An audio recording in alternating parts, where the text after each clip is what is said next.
Ngobrol ngalur ngidul, tiba-tiba saya keinget kejadian petang itu. Saya ceritain semua, mulai dari rumah warga sampai kejadian di pemakaman yang menurut saya seram itu. Tapi saya lupa detail cerita waktu saya bertemu Mbak Sum. Awalnya Adi gak tertarik dengan cerita saya, dan soal rumah yang udah dikunci adalah hal yang lumrah terjadi. Saya tahu kayaknya Andi nutupin sesuatu. Saya juga cerita kalau di pemakaman kayak lihat seorang ngintip saya dari balik pohon kamboja sebelum Bapak Imam datang. Adi masih gak tertarik. Sambil akhirnya saya cerita, saya bertemu Mbak Sum di jembatan di atas aliran sungai antar desa. Di saat itu saya tahu Adi tampak pucat dan melihat gue dengan tatapan ngeri. Adi gak ngomong apapun, kemudian dia pamit karena dia kudu balik ke sekolah.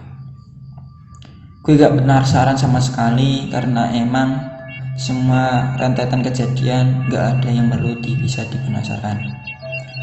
Sampai akhirnya ketika saya di rumah dan nyokap bilang gak masak, gue usul sama nyokap, beli pecelnya Mbak Sum, Mak. Nyokap saya cuma lihat saya dengan tatapan bingung. Loh, kamu gak tahu? Kata nyokap. Tahu apa, Mak? Kata saya. Mbak Sum udah meninggal 1 bulan yang lalu. Inna lillahi wa inna ilaihi raji'un. Saya cuma batin karena saya baru tahu sekarang. Jujur saja, saya itu orangnya emang interaksi sosialnya kurang. Jangankan tetangga desa, tetangga sendiri saya kadang lupa namanya. Saya masih gak percaya dengan apa yang baru ibu dengar. Sampai saya baru ingat kejadian saya bertemu Mbak Sum bukannya seminggu yang lalu. Saya kaget, saya tanya ke nyokap, apa nggak salah soal kapan meninggalnya Mbak Sum? Beliau cuma bilang kalau nggak salah karena nyokap ngelayat ke sana. Tapi nyokap ngerasa ada yang aneh waktu pemakaman. Saya tanya apa, tapi nyokap gak mau kasih tahu. Katanya pamali membicarakan kematian orang yang gak pantas saja yang begitu diceritain. Saya ngedesek nyokap buat cerita karena saya sumpah penasaran sekaligus saya mau mastiin lagi. Nyokap tetap kekeh gak mau cerita, tapi nyokap cuma bilang gak ada yang ingin diizinkan buat lihat jasad Mbak Sum yang mau dikebumiin. Tanya aja bapakmu, dia kan ikut ngeburin. Saya baru ingat bokap biasanya bantuin tiap ada pemakaman. Jadi akhirnya saya nunggu bokap saya pulang. Begitu bokap pulang, saya langsung tanyain perihal pemakaman Mbak Sum. Bokap cuma lihat saya dengan tatapan selidik.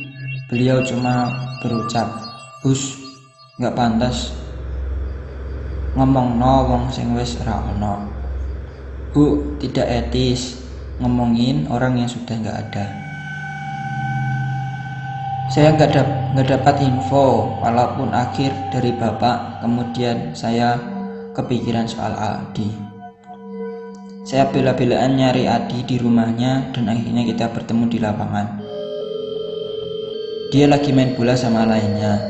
Saya pun ikut main bola. Setelah main bola, saya tanyain soal itu. Adi dan yang lain cuma diem, gak ada satupun dari mereka yang mau cerita. Saya akhirnya pulang kecewa. Saya cuma hitungin lagi kapan tanggal kematian Mbak Sum dengan kejadian saya bertemu beliau. Di jembatan samping pemakaman, saya masih gak habis pikir kalau Mbak Sum udah gak ada 1 bulan yang lalu. Lalu yang saya temuin waktu itu siapa dong? Intinya waktu berjalan cepat dan saya bertemu Adi lagi. Dia lagi sama teman-teman sekolahnya ngopi di warung dekat alun-alun. Di sini saya ngabisin banyak waktu buat ngobrol sama dia sampai akhirnya dia nyeletuk. Lu masih penasaran kenapa saya nggak mau ngomongin soal bakso?